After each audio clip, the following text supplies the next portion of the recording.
Okay, Brill, I think we can get started. So hey everyone, thanks a lot for joining today's webinar. I'm Hannah and I'm the head of content here at Hubble. Today we're going to be discussing how companies can figure out their back to the future of work strategies. Now, we're calling it back to the future of work as opposed to just back to work, as we think that latter kind of sounds like nobody has been working for the past 15 months, which we know isn't true. But we also know that the pandemic has completely upended the world of work, and it's no mean feat for companies to now totally rewrite some pretty well-established working practices for their whole teams going forward. So we've chatted to lots of companies over the past year about how they're planning to work in the future. And we know that what many find really, really useful is just hearing how other like-minded companies are navigating the situation. Just hop to the next slide, please, Joe. So previous slide, Joe. So we're really excited to be joined by the ops and people pros of 3 awesome businesses who can share their own experiences. So we've got Natalina from Culture Trip, Tom from What 3 Words, and Erin from Primer. What's really exciting about our panelists today is that each of their companies are taking slightly different approaches to the future of work. So we're hoping that there'll be some insights in here for everyone, regardless of the route you're thinking of taking for your own company in the future. So before we get into the discussion, I'll just give you a brief summary of today's agenda. So first, a little context as to who and what Hubble is, for those of you who aren't familiar with our company already, and why we're even talking about the future of work in the first place. I'll just also go over how you can make the most of the free co-working passes that we're giving away to all attendees. Then we'll head into the discussion itself, the reason why you're all here. And at the end, we'll have some time for Q&A. So if you have any questions for our guests, please just pop them into the Q&A box at the bottom of your screen. You should also have the option to upvote other people's questions as well. So take a look there, see if there's anything that that you particularly like the answer to yourself, and yeah, give it a little upvote, and it'll show us which questions are the most popular. So there we go. So first things first, a bit about Hubble. So our mission is to improve the working lives of 1 million people by 2025. We've actually been around since 2014, but in light of recent changes in the world of work, we're now launching as the world's first hybrid workplace platform, helping every business find the right balance of office and remote working that suits them. So we help you do this in 3 main ways. You can use Hubble to find your new HQ, or in other words, your company's permanent private office space. If you've heard of Hubble already, this is probably what you know us for. We've actually been London's largest online marketplace for renting flexible office space for the past 5 years, and we have around 5,000 offices live on our platform. We've also recently launched the Hubble Pass, which allows businesses to give their employees on-demand access to a global network of top quality workspaces whenever they need it. And we've also got Hubble Perks, which helps teams to export their company culture directly to employees' homes. So whether that be through virtual experiences or providing them with better workplace equipment, we're trying to help you ensure that your remote teams have workspaces that are just as productive and happy as if they were in the office. And we aim to make taking a hybrid approach or a flexible working approach as simple and stress-free as possible for your business by allowing you to manage all of your workspace needs in one simple platform. In terms of the co-working passes that you may have seen that we're giving away for free, this is via the Hubble Pass. As I mentioned, this is a relatively new offering for Hubble, but it's one that's proving to be hugely popular with companies of all shapes and sizes looking to adopt more flexible working practices. And yeah, we'd love for everybody here to have a 1-month free trial to give it a go for yourselves. So with the free trial, every single one of your team members will have 4 free day passes to use at any of the spaces we've got on the network. So that equates to around 100 to 160 pounds per person. And we've got some fantastic spaces on the platform, and I'm not just saying that, I think they're amazing, including some like big names, some more independent names, depending on what you want. So just keep an eye out for an email tomorrow from us with all the details of how to make the most of the offer. And it's also worth mentioning that because of the changeability of the current situation with the pandemic, we've made it possible for you to sign up for your free trial now and just activate it whenever you're ready. So if that's in a week's time, if that's in a few weeks' time, we can move around, we can work around you. Anyway, that's enough from me. Without further ado, let's get our guests involved. So, hey guys, thanks so much for joining today. I think it would be great if we could just start off with a little round of intros. So, as to who you are, which company you're from, a little summary of what your company does as well. Perhaps we could start with Tom. Sure, no problem. Thanks, Hannah. Hi, everyone. I'm Tom Boal. I'm Head of Operations at What Three Words. I'm speaking to you from sunny Shepherd's Bush in London. I'm responsible for internal-facing parts of the company, including internal comms and culture. And over the last year, I've also been handling our response to COVID, which has been quite a steep learning curve. We're about 120 people, mainly based in London, and what I'll be talking about today is mainly about our London office, although we've got teams all around the world.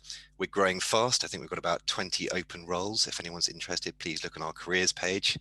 If you haven't heard of What Three Words, it's the simplest way to talk about location. We've divided up the world into 3 meter by 3 meter squares, each with a unique 3-word address. So people can refer to any precise location, a delivery entrance, a picnic spot, or a drone landing point, for instance, using 3 simple words. We're used by businesses and governments to operate more efficiently and by individuals to find and share spaces. Amazing, thanks Tom. How about you, Erin? Hey guys, I am Erin and I am calling in from sunny London as well. So my job at Primer is people and operations lead. So I kind of handle everything across the end-to-end of the employee lifecycle, as well as all internal business operations. And a lot of what I do is spent building opinions and forming a philosophy around this new way, this remote way of working, and then delivering initiatives and strategies to kind of support our awesome culture so far. If you guys haven't heard of Primer before, we are an automation engine, an automation payments engine that helps merchants, anyone who sells online, to consolidate their entire payment stack all through one integration. This allows them to this allows for the opportunity to create an awesome and ubiquitous checkout experience without any sort of compromise. And we are building the automation engine for payments in order to power the future generation of payments. Very exciting. How about you, Natalina? Hi everyone, I am Natalina Manni and I'm head of operations at Culture Trip. And I oversee the delivery of the company's strategy and the day-to-day business operations. Culture Trip is around 200 to 300 people right now internally, which excludes our huge freelancer community.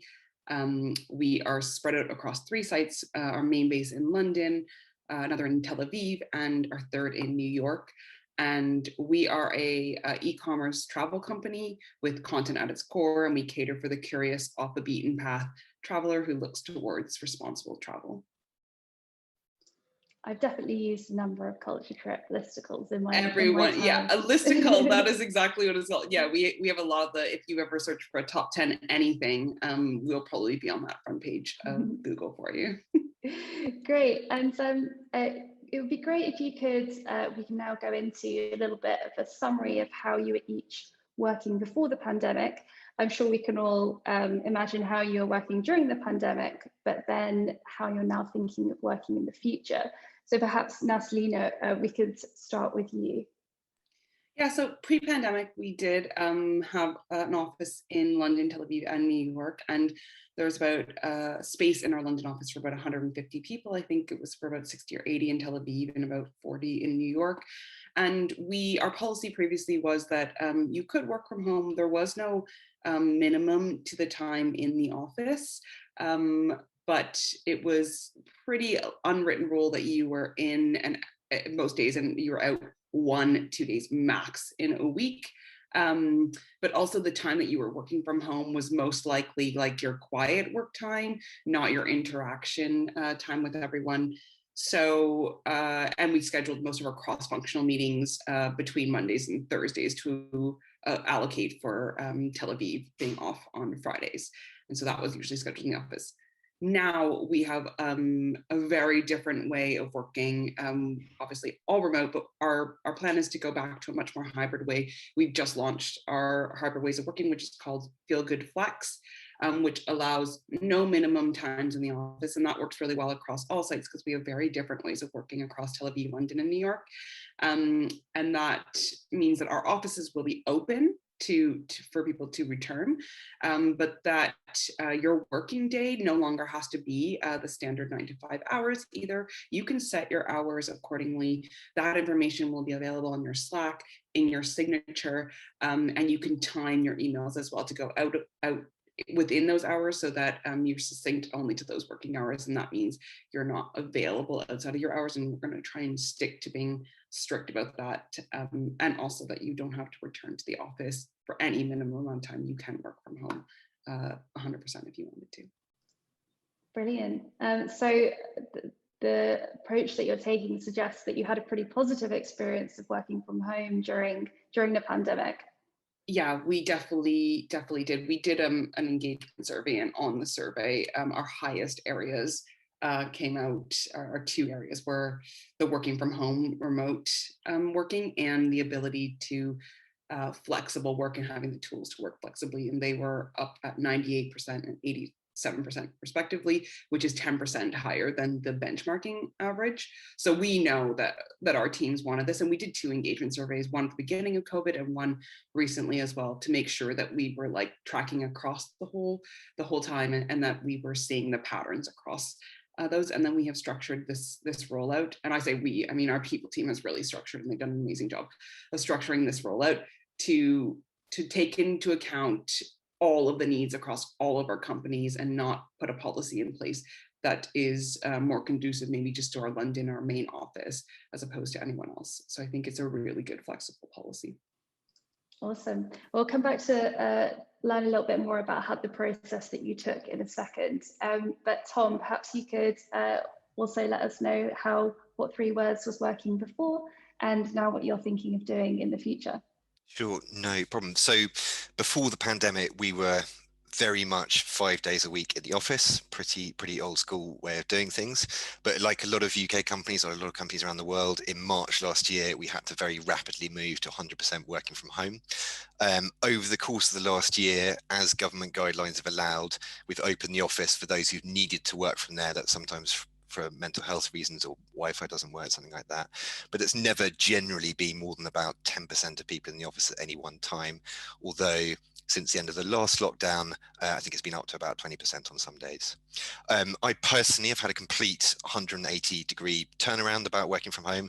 I used to be very against it, but I've completely changed my mind about that. I wouldn't want to go back to 100% working from home myself, either as personally or as a company, but I can see the benefits as part of a hybrid system, so both office and home.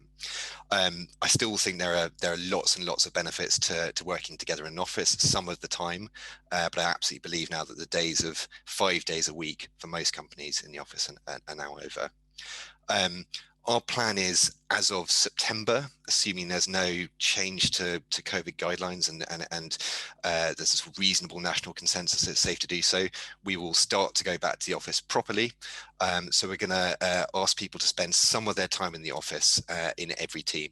So generally that will mean most people, depending on role and team, will be in the office about 2 days a week, and also a change from fixed permanent desks to hot desking across the board. There's a number of other policy changes, but one is that we're implementing a 6-week work from anywhere policy. So people will be able to work from anywhere around the world, depending on time zones, and whether it's got great Wi-Fi.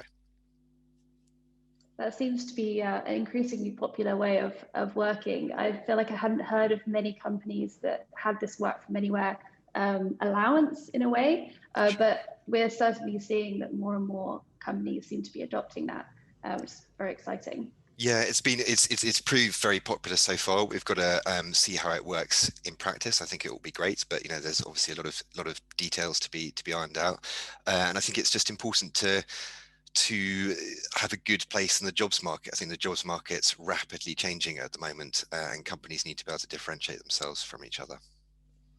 Definitely. And Erin, how about you? Quite a different approach. Yeah, for sure. So I actually didn't mention in the intro, but we are a globally distributed team and have been remote first from day one. So Primer, we always like to say that Primer was actually born out of the pandemic. And this way of working is kind of inherent to the way that we run our business and the way that we build our culture. And so it's quite interesting because even our co-founders, Gab and Paul, previously, before Primer, they didn't actually work in the same location. Paul was based in London and Gab was based in San Francisco. And when they formed the business, they really felt like they could make this work, in a remote context, which would allow us to actually hire the best people from all around the world and actually benefit from a global talent pool. Like I said, Primer was born of the pandemic. We raised multiple funding rounds throughout the last year. And we are currently, building out various different initiatives to kind of be champions and advocates of this remote way of working. We've seen definitely, there's been so many unintended benefits, I think, of remote working, and we still haven't fully experienced the true benefits of what it means to, work remote or work from anywhere or have flexible working. And so, at Primer, we're really focused on bringing flexibility to everything that we do. And that definitely extends to this sort of mode of work. So it's been a very exciting context to be building a company, in a global pandemic with a global team based out of 20 countries around the world. So we have a lot of exciting initiatives coming up to kind of support this growth, and we'll continue to be remote. I was going to say, so it's around 20 countries, isn't it? And around 50, 60 people. Yeah. So it's a pretty good ratio of countries to employees. Yeah, exactly. Yeah, we are really spread out. And we ended 2020 with 20 people on the team, and we grew to, just under 60 people over the first quarter of the year. And so it's been a really interesting experience to see that development and such a kind of high growth time for us. We've adapted, and well, not adapted, but we've built our strategy around remote, and all of our internal operations are there to support this new type of experience, you could say. And do you have any restrictions on time zones, or do you work completely asynchronously? Yeah, so it's a great question. I mean, we don't have any restrictions on time zones. Like I said, we really place emphasis on flexibility. And so, this is even down to flexibility of contracts, visas. We really want to hire the best people in the world. And, if they're awesome, we will do whatever work we can to support them in joining our company. That's why we have a people ops team. So we're 100% focused on bringing the best people in and keeping them.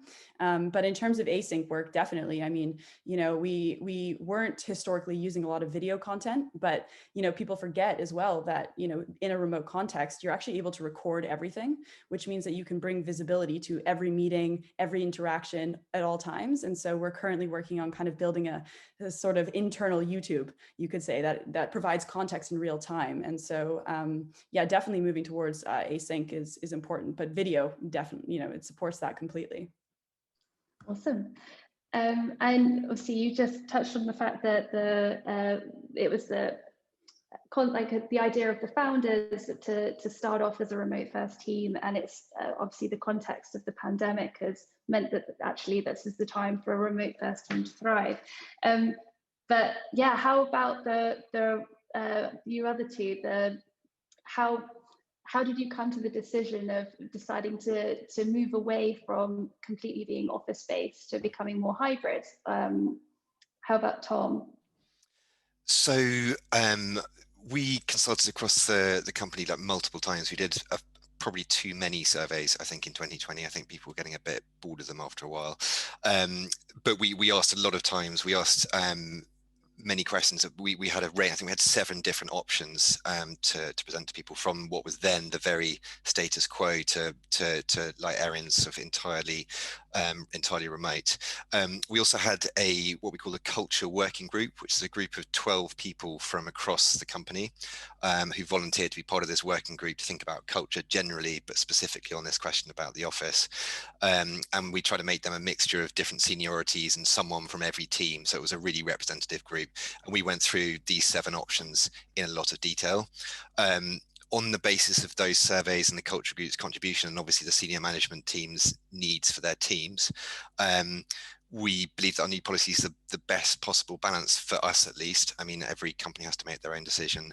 And our annual engagement survey at the end of last year really confirmed that for us. The new policy proved very popular, lots of good comments about it. But I think importantly, we need to keep flexible on this decision. The jobs market changes, the company's needs changes. We're in a very, the world is in a changing situation. So it's important not to be too stuck in one way of doing things. And we'll keep a really careful eye on how it works for us and make changes as we need to. When did you start to think that, when to start to reconsider your work practices? I feel a lot of companies moved to remote working at the beginning of last year, and there was always like an expectation, at least for a few weeks, that you'd just go back to normal. No one expected us to be doing this for so long. So at what time do you think that What Three Words started to think, actually, maybe this is a time to reevaluate and maybe take a different approach in the future? I think we started to think that very quickly. I can remember talking about it in April 2020, like, hang on, this is really working. Like this was so much easier as a move to working from home than any of us really expected, both in terms of technically, we were already entirely cloud-based. Slack and Zoom are wonderful, obviously, but also the way that we team culture developed, managing styles developed. I think we realized that it could work. An element of working from home was working fine for us. So it felt like we started to have those conversations pretty quickly. And whereabouts do you feel you are now in terms of like actually translating what you want to do into a fully fledged strategy? So I think a lot of companies can think, we know that we want to go hybrid, or we want to be remote first, but haven't quite figured out all of the steps to actually make that a reality. You mentioned September, was it, that you would be taking this approach? So yeah. So I think we're there basically. We were originally planning for this to happen in April, but obviously changes to the wider COVID situation made us push that back to September. I mean, one thing we've been really keen to do is give our whole team as much notice as possible about changes to this policy, because we're very aware that people have changed their lives a lot. Lots of people have moved out of London, for instance, moved to different parts of the country. And so giving lots and lots of notice is the way to make those changes as least disruptive for them as possible. Yeah, I'm pretty confident we're ready to go in September. There's a few things to iron out, but the main one, the main tool that I really want to get working is a really good desk booking system. So I want team leaders and individuals to have really great control about how they spend their time in the office. So that might mean, for instance, a department head booking off a whole area of the office because they want all their team to be sitting together that day. Maybe later in their week, they want to mix up the sales and marketing teams so that they can have some really good interaction, cross team interaction. So yeah, that desk booking tool is something we're really looking at. We're down to a short list of 3, I think. So Chargify, Meteo, and Robin. If anyone's got any best suggestions, please put them in the chat. But yeah, we're looking forward to that. Cool. And how about you, Natalina? How did the decision-making process take place for Culture Trip? You mentioned the task force, which I think was really interesting element of your process. Yeah, I mean, similar to Tom, we also had engagement surveys, which I alluded to. So we had one when we went into lockdown last year to see how everyone was adapting to working from home. And then we also had one recently about a month or 2 ago. So right when we knew the restrictions were lifting, to engage what everyone was feeling, and we scored really highly on those, and especially about the percentage of people who still want to work from home and feel supported working from home. And that's really where we have based most of our policies off of. And as a result, the last engagement survey less than 2 months ago, but now we've already rolled out the policy, and we're actually in this week is the main push of the rollouts. We have all of the sessions, the drop-in sessions are this week. So to get feedback from everyone in all our sites on what they think or what they have questions about the policy, the manager buy-in in order to roll this out across the squads is happening this week. The Tel Aviv office has actually already opened, so they are back in the office if they want to and they can use it. The London office is also, like Tom, we try to give everyone as much notice as possible because we understand as a cultural company that we don't all live in London, and we didn't all live in London before. Even the people who worked in the London office, and we understand that people have obviously also taken the choice to move outside of London. So the London office will open in mid-June, but again, it will be to limited numbers, and our New York office is still TBC on the timings for opening. Lots going on. Yeah, definitely. And what have you found with so much stuff going on? What have you found to be like the main challenges that you've come up against in the whole process of trying to figure out how you're going to work in the future? It's massive changes, the biggest change in maybe a century in terms of office space. What are the obstacles that you've kind of come across along the way? Yeah, I think, when last year, I think maybe we did not adapt maybe the mindset as quick as you have at What Three Words. I think when we were allowed to open up last year, there was quite a big push to return to the office and use the office space. But it was pretty evident from the engagement of the people who were signing up and going in that was repeatable, the same people, and that not overall that was reflective of our company. So I think actually we thought it was going to be one thing, and I think most people probably thought it was going to be one thing. We're short term into a pandemic, and then we'd all return to an office. And I think we're 8 months from that, and we're going, yeah, that was such short-sighted idea there. And now we're much more on the path of, well, we need tools. And I think after that, we implemented a lot of tools. And in September, we went to one visibility software, project management software, so we can work pretty asynchronously. Like, you can all interact within the same software. Everyone works within the same software. It actually integrates with other softwares across the business, so our tech teams can work in one way, but it's visible to everyone in another way. So that actually is like much more autonomous working, way more light touch. You don't have to be guided by one person, and it means that we can work as an operating 24-hour, 7-day-a-week business if we wanted to, but also it doesn't tie you to a fixed hour of working as well, because again, we have very different hours across our sites and very different days that we work. And so I think that visibility really helped us, but also, like, similar to what Erin said, was we can film demos that we do, and we can film a lot of rollouts that we do to our systems and processes. I mean, in operations, that's our bread and butter. So we want to make sure that those are available. We also streamline our entire onboarding process and the documents that were available for our onboarding to make sure they're in one place. So it's not like you're onboarding onto our company, because we obviously have grown during the pandemic as well. It's not like you're onboarding and then we just kind of set up a million one-to-ones and waste a lot of time and slow down. Everyone meets, we give you an available list of documents that you can look through and people that you can talk to as a result of that. So we really had to think about our practices in a much more, and I think we thought we were like, we have video chat in every meeting. Like, we already work with Tel Aviv in New York. It's already there. This is normal to us. But you're like, no, but like outside of those meeting hours, you still need to complete work in a collaborative way. And we weren't necessarily set up for that. And we thought, well, we'll return to the office, so we won't need all of that. But as a result, we had to get a lot of people cross-functionally across the business, to what you said, like a task force together, to say, no, we don't have anything that's fit for purpose for all of us to work together collaboratively. So what do we need to do for a long-term solution? And I think that's really informed our hybrid ways of working now. Amazing. Yeah, I think there's a lot of things that also just can work. You can just translate them into a virtual setup, but they're not necessarily the best way of doing things. This is, even with meetings, you could have a meeting for 3 different things in the office, but the whole dynamic of working with other people and chatting and water cooler chat, etc.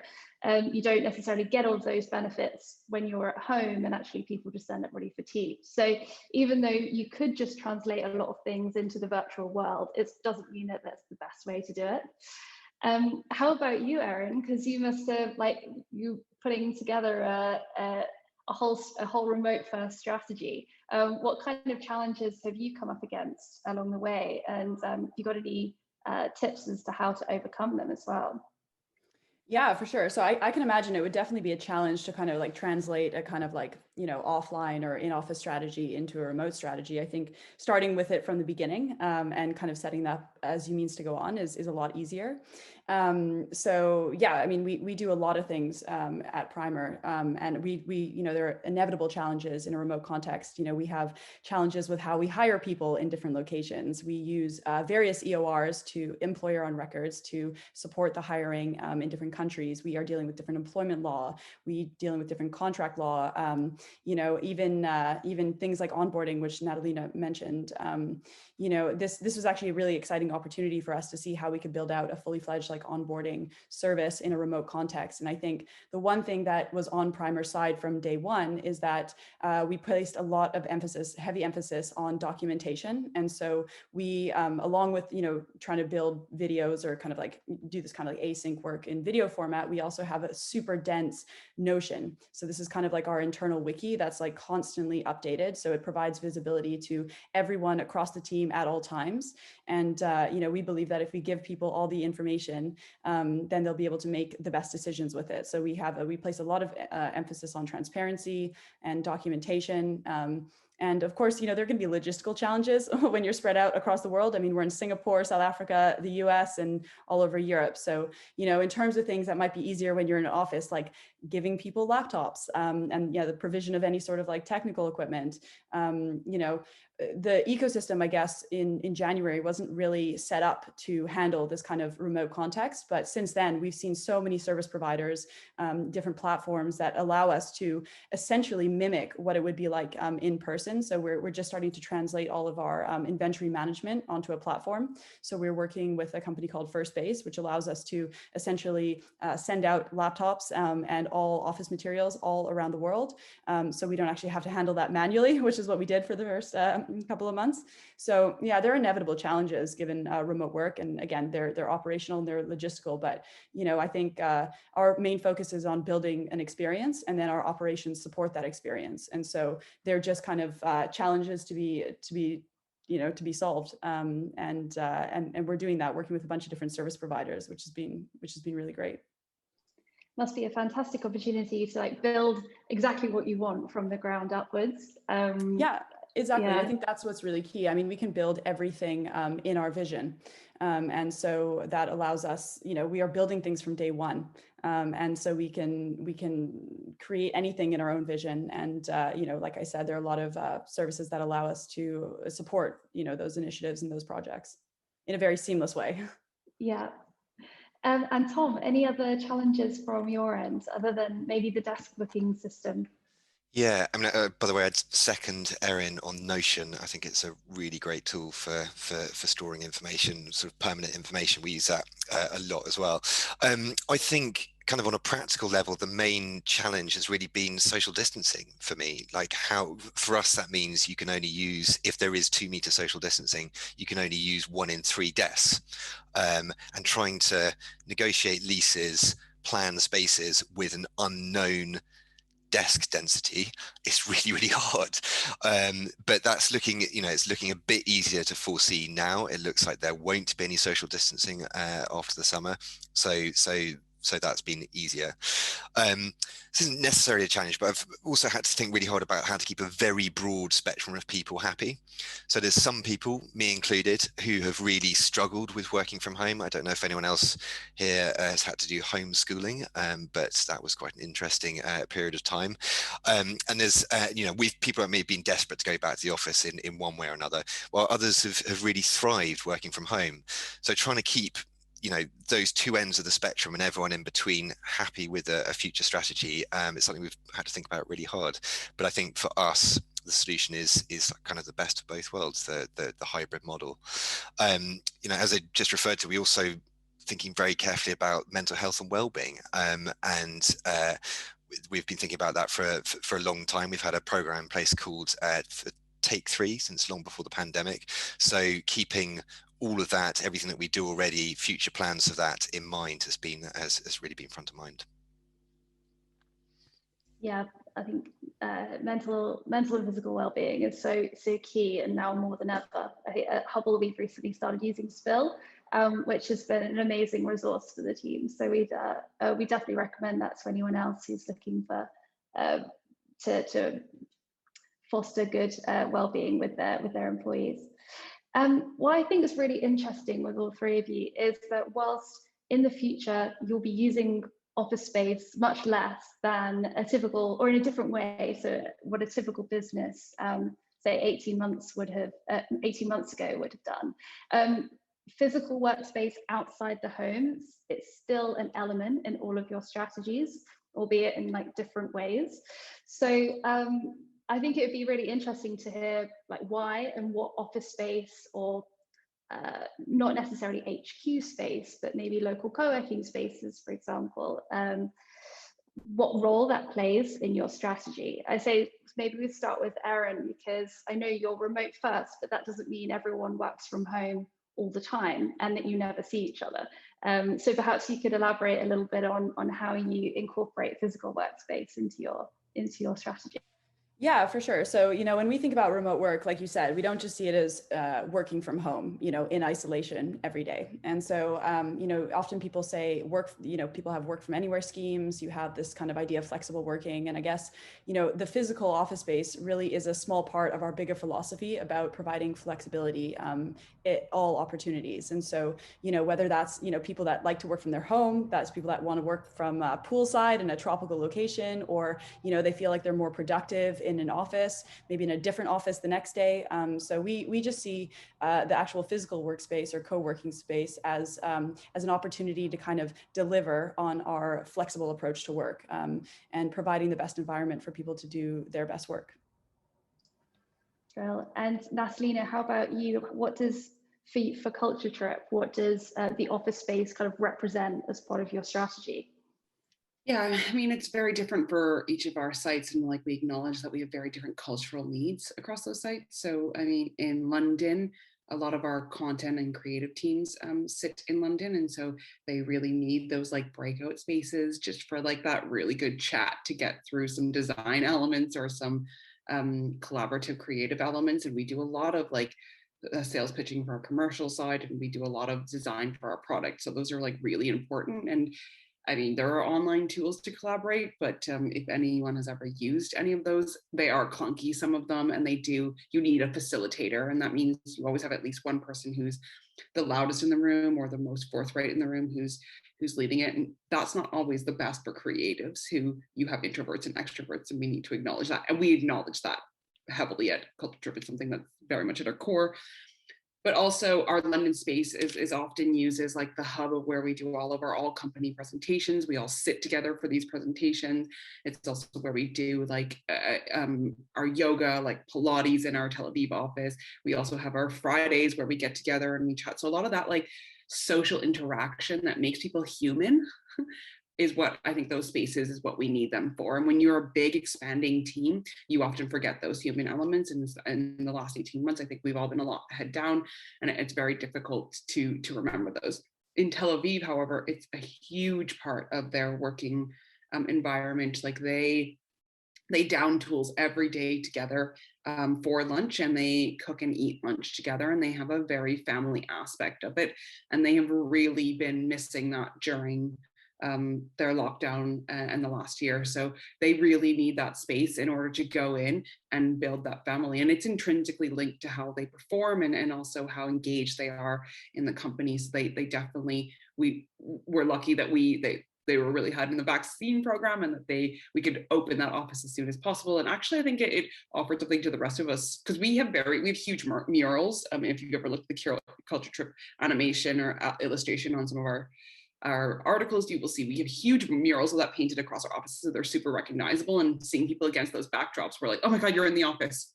it's exciting to us again, like that you get to work together, you get to be together again. And I think they really needed that. And the response to it has been really strong. They're there. And we just had our all company presentation for the week today. And I could see that they were doing it from there as well. So I know they're in the office, they're using it. In New York, it's the complete opposite. It's like, we know when the pandemic hit in America, and, you know, they're still in very a localized way of working in the States and opening up in the States, is that most of the people who worked in New York didn't stay in New York. And so they are spread out across America now. And so that place to bring it back is still TBC to us, not only because we don't know what's happening in America and we need to be responsive to that, but also because they weren't always in that same mentality as well, of having to be in the office and needing that collaborative space. They were much more used to working separately. So I think like, that's why we developed a policy whereby we can use those spaces. They are still available, but like Tom said, like our scheduling, we have a huge office in London, but we can't use all of that. Our whole teams can't even be on one desk together. We have huge breakout spaces, but not enough meeting rooms. And some of our meeting rooms can't even be used at this point because they're too small to be used for more than like 2 people. And you might as well stay at home if it's just a 1-to-1, right? So we are rethinking as well our space in our London office to see if we can fit in more meeting spaces and less breakout spaces, but still allowing those breakout spaces to be there for like the collaborative, creative way of working that we know everyone in that office needs as well. That's definitely another really common theme that we're like coming across is companies kind of repurposing the space that they already have to make it better suited for the new role that the office will play. So, and that can be quite different. For some, the office is still a place of focus because people really prioritize going into the office so that they can get their head down. But for a lot of other companies, collaboration, creativity, or meetings are the most important thing.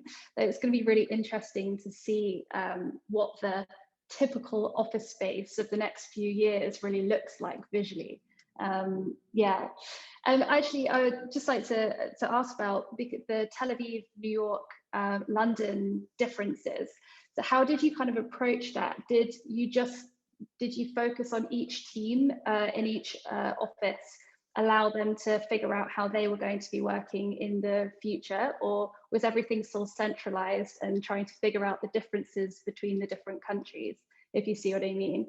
So not really, because I think one, it was already worked into our practices before we went into lockdown or any COVID restrictions, was that we were already mindful and we're constantly reminded of our ways of working with Tel Aviv and New York, like don't schedule meetings on Fridays and don't ask for something to be due on a Friday, don't release products on a Thursday evening or features on a Thursday evening, because we are mindful that they will not be there. And while they do work on those days because they're amazing, you don't want to encourage that. And I think we were really good at encouraging people to stay within that bracket, which meant when we went and transitioned to home, we weren't then asking them out of hours in that same respect. But we also have like an office manager and a general manager in Tel Aviv, and they were like intrinsic in that process as well of deciding how they need to return, because they were the first to return to the office, and how we structured that plan and how quickly we roll that out. And like I said, like our engagement survey, we can dial it down to a localized level, so we can see what each of the teams over a certain amount, obviously for anonymity purposes, actually wanted. And so if we really wanted to dial down, and sitting within the leadership team, we did this, and when we had actions, each one of us, on both a company level and a team level. And that meant that we were not only like syncing up our processes and the way we were going to do this as a whole, but that we were decentralizing the way that we were approaching this and empowering our managers across the business to decide what was best for their team. And that was being fed back into the whole. So like top down and bottom up, in order to make sure that when we got to this, we got to the best possible for everyone. Brilliant, thanks. And Tom, how about what 3 words? What does the office really represent for you? So for us, we are really keen that this is particularly our London headquarters is sort of as the what 3 words home. So it's a really lovely space. It's bright, it's airy, it's got loads of plants, it's got a nice terrace with some flowers on it, which is lovely in the summer. So we try to make it as appealing as possible and as home-like as possible. And I can definitely confirm that compared to homeschooling, it's very appealing. Also, in pre and post pandemic times, our teams do a lot of business travel. Our business development team spends a lot of time going to meet people all around the world. So it's great for them, which is a big team, to be able to come back to a familiar and homely place. For us, I think the office is a place to do those things which we now feel we know pretty well that Zoom can't replicate as well. For us, those are things like learning by osmosis, which lots of people talk about a lot, collaborating really well, whether that's with whiteboards or whatever, really getting to know your colleagues, socializing, and importantly, building your internal company network, which is so important for getting so many different things done, particularly cross team things. I think all of those things, they're important for everyone, but they're particularly important for junior staff, maybe if they're in their first job. And I think in general, those things are better done in one place together. Great, thank you. I just noticed the time and I realized we have quite a few questions to get through. So maybe let's head over to the Q&A.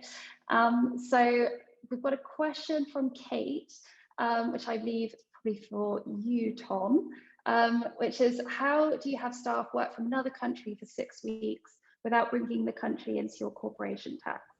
So I know that a lot of people have got questions about tax and remote working.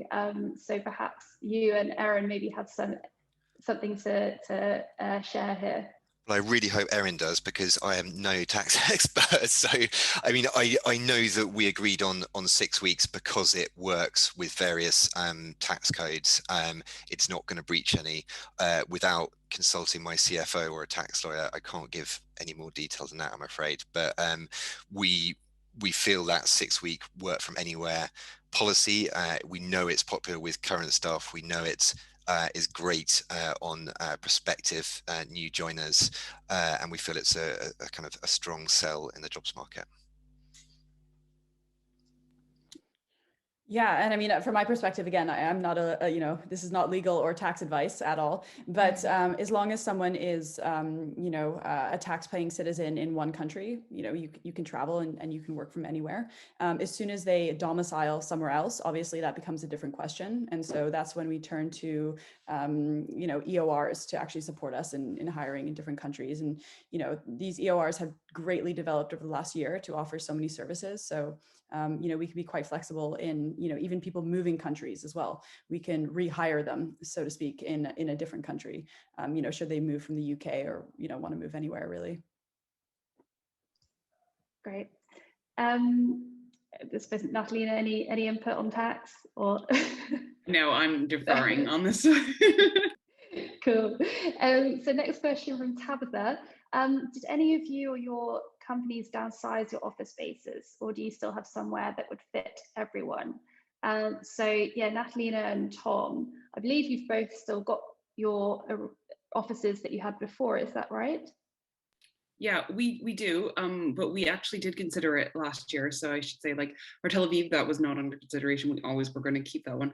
The London one, we did consider whether, I mean, we have our office is right in the middle of London, like right off Bond Street. So quite a swanky middle postcode there for something that's being utilized 0% over the last year, pretty much. So we did consider it and it was up for renewal, but in the end, we chose to keep the office, but it was a very long process to get there, and whether we could actually repurpose it or not was a major consideration.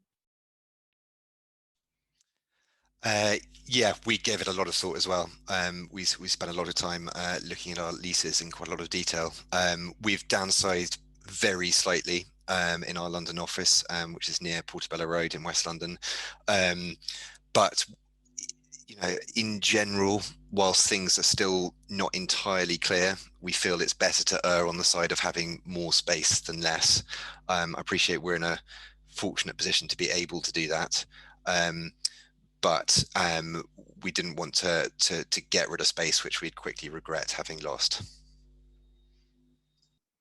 Very fair. Question from James.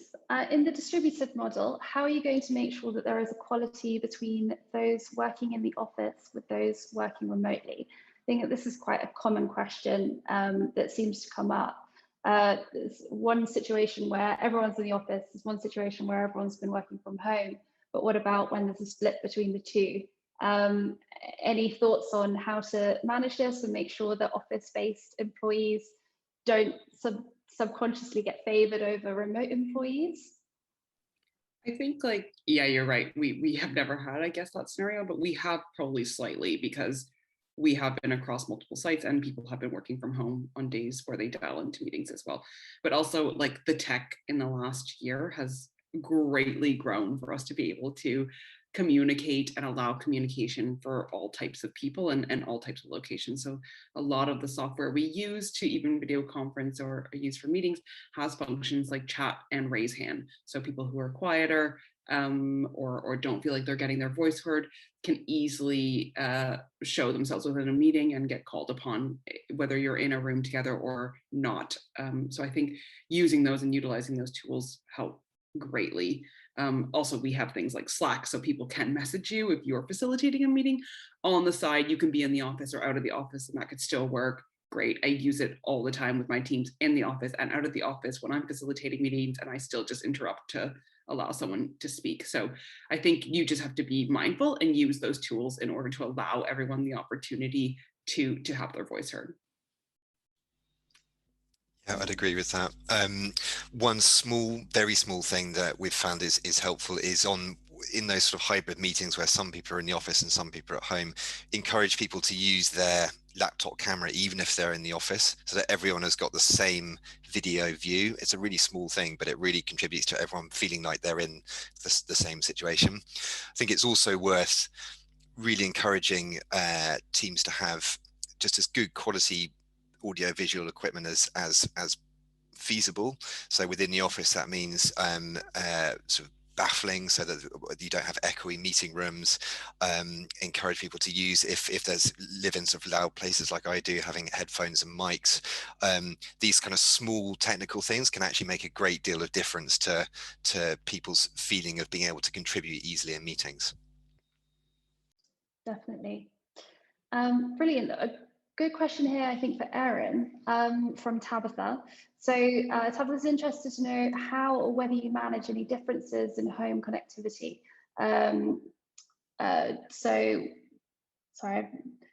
What employees are provided with is different, or like to do with data or any other facilities that make home working as seamless as possible. Yeah, for sure. So like I said before, I mean, we just want to make sure that everyone has the most conducive environment to do their best work. And so when everyone joins us, we provide a home office budget setup. So obviously we have the workstation set up and we take care of everything that pertains to, you know, the laptops, monitors, headphones, mics, all that stuff. So we can make sure that it's quite ubiquitous across the company. And then we also provide this home office setup so people can get good desks, good chairs, plants, lighting, you know, whatever, you know, they want to actually make it the best environment possible. Now there is something that we are looking at now in terms of internet speed, because obviously this can vary greatly depending on where you are. So we ran a survey a couple of weeks ago to actually understand what internet speed people have, and it's quite different across many people. So we're looking at how we can actually you know, make sure that that is ubiquitous as well, so that, you know, the calls can be quite streamlined. You know, we have no disruptions because of internet or the videos don't work. So yeah, I mean, it's just a constant evaluation of these different settings. And like I said, we're also exploring options in terms of benefits of, you know, opening up co-working space as well. So if that's the way people feel that it's best for them to work, well, they'll have a home office that they can, you know, work from, but they'll also have other opportunities to work from other environments as well. That actually leads wonderfully into another of James's questions, which is, have you considered using co-working space or a third space to allow people to work remotely and not have to commute? I think this is quite a big thing, because one of the biggest benefits for many of not going to the office and working from home has been the lack of commute. So finding a way to incorporate that into the future is a big consideration.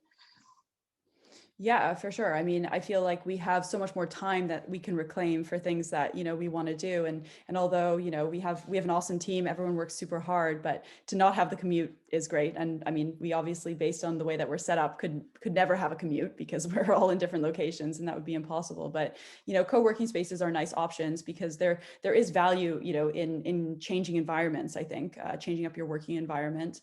And some people aren't necessarily in a position where they can work from their home. Maybe they live with other people, maybe they have young families. So just giving them a whole host of options to choose from is what we're really focused on at the moment.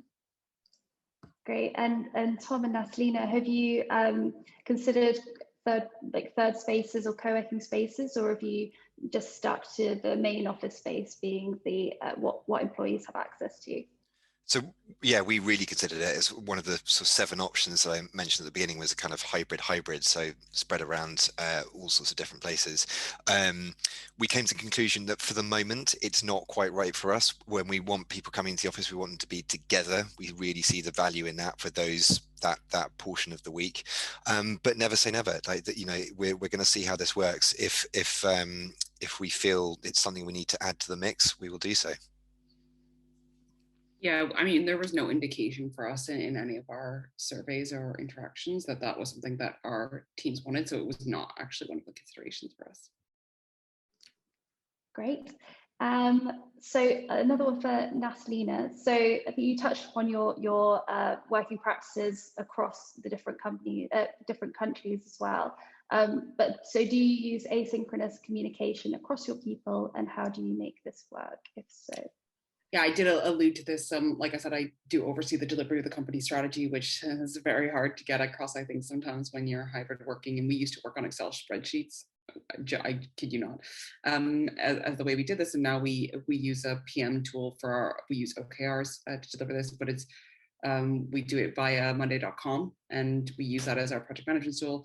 They've grown massively over the last year in their integrations. It works really well with things like Jira and Salesforce. So our media sales and commercial side can work with them, our tech team can work with them. But we moved everyone, quite a big project, obviously, to move 22 separate teams onto this platform and make sure that they were all using it. It was fit for purpose, but my team led it and did an amazing job. And it's something that we've implemented, and I think when we return to the office, it drives a lot of our communication. We still have meetings where we meet together to align, obviously, but they're more of like a check-in, and I mean genuinely, because they get 5 minutes total to speak in the meeting about what they're doing, but the much more granular communication happens within that board. And I know that because I get a notification every time somebody says something, and they go into a folder, so I don't see them all, but basically you can comment amongst it, you can change statuses, people can get updated, your stakeholders can be engaged and communicate without actually having to say words or type out. And it saves a lot of time because you can be notified something, it goes back into your mind as something's happened. You're alerted, especially when products and features are released or content is ready, which are 2 major verticals in our company that we need to be mindful of.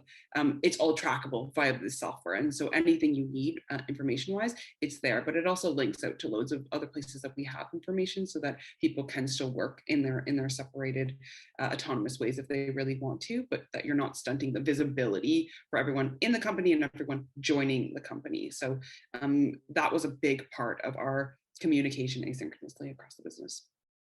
Super useful, thank you.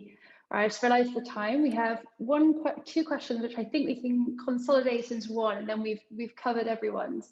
Perhaps you could just have a really quick fire round of what have been the biggest struggles that staff have experienced, and how have you supported them through this? How about you, Tom? I think it's probably just well, not I say just, but mental health. I think some people have just really struggled with being isolated from their colleagues and their friends and their family. As I mentioned earlier, we've put in a big program of mental health and well-being, which I really hope and believe has supported people a great deal. I'm sure there's more we can be doing though. Thank you. I do echo that massively at our company. It's always been we have an affinity network for mental health, and it's something that's really important to us. And like I said, we did yoga and Pilates, and all of that went out the window in the very first. And like, people forget how important that is to just switch off for 1 hour in your entire week to be able to do those things. And we had like individual sessions. That was something that just went out the window when we moved to home. And I think we we didn't think about those things right away, but we have a really great people team, and they did start thinking more about that, and like being more mindful of people taking time out and not having to answer you right away. And I think this is how Feel Good Flex came to be for us, is that we should be mindful that I don't need an up to the minute update for everything, and I don't have to be available 24 hours a day, because when you're in lockdown, you tend to gravitate towards that. When your kitchen, like mine is your office, where you eat, where you also watch TV, and where you do anything. So that's a really big important. We also relaunched our networks, our mental health network, during our lockdown, so that they were at the forefront, and those people are really at the forefront as well. And we have our yoga and our Pilates virtually back, and we have sessions where, I mean, we sell experiences on site, so we also have times whereby we do experiences together to like share and discuss, and like that water cooler chat that's missing. And you know, I am an introvert, so I actually really like working from home personally, but that doesn't mean that I'm not mindful that most of my team also likes to like wheel their chair across to each other and like solve a problem in 2 minutes that you can't necessarily do at home. And so like we have done a lot of things like that in order to implement those ways of like, this is not work all the time. And we also have a thing called Donut Buddies, where we used to do it in the office, and we relaunched it virtually as well, where it used to be a way to meet new people in the office, and you go for a donut together, because we had donut time right underneath us. It's not a plug for them, but it was great donuts. But now it's like virtually like a coffee date, essentially, where you guys can get together or everyone can get together, and you paired up with someone and you could talk to that person. And it's actually the way I started meeting people in my Tel Aviv office right away, and why I think I have a really good working relationship with that office and with the product people there, is because I was paired up via a donut buddy. So we've reinstituted things like that as well, for you to have a chat, meet different people, talk to different people, and like, where I think we're all very open now of saying, I'm having a hard day, I'm having a hard week, I don't want to do this, I can't do this, much more so than we were a year ago at this time, about being open about our struggles. And that binds us, I think, much closer as a team and as a company. Definitely. We could talk for days about the importance of mental health. It feels such a shame that it's our last question, and just have to skip over it a little bit, but it is so critical to everything. And finally, just really quickly, so I realized that we've gone past 4 o'clock. Erin, biggest struggle and how you've helped? Yeah, for sure. So, I mean, I kind of echo what Tom and Natalina have said as well. I mean, we haven't placed so much of an emphasis on actually talking about mental health and these sort of challenges in the work. And I think that's something that's kind of coming up in Q3 on the roadmap as part of our, broader approach to making sure that people are growing. But I think for us as well, it's really important to note that we may be remote, but we're definitely not alone. And so we have loads of instances, like some that Natalina described. We get together around various interests that everyone has. Slack is like our social network, so people are always connected in and constantly, coming together around shared interests. But I think the biggest struggle that we noticed, is definitely true, is I think this is what Natalina was alluding to as well, is that, when you work from home or you work from a certain environment, the work never stops. And so, you literally could just keep working indefinitely, because there's no distinction between home and office. And so I think what we did to attribute that, and, is offer unlimited paid time off. So, we really say that your time is your own. We have flexible working hours, so work when it benefits you, and then take your recovery time.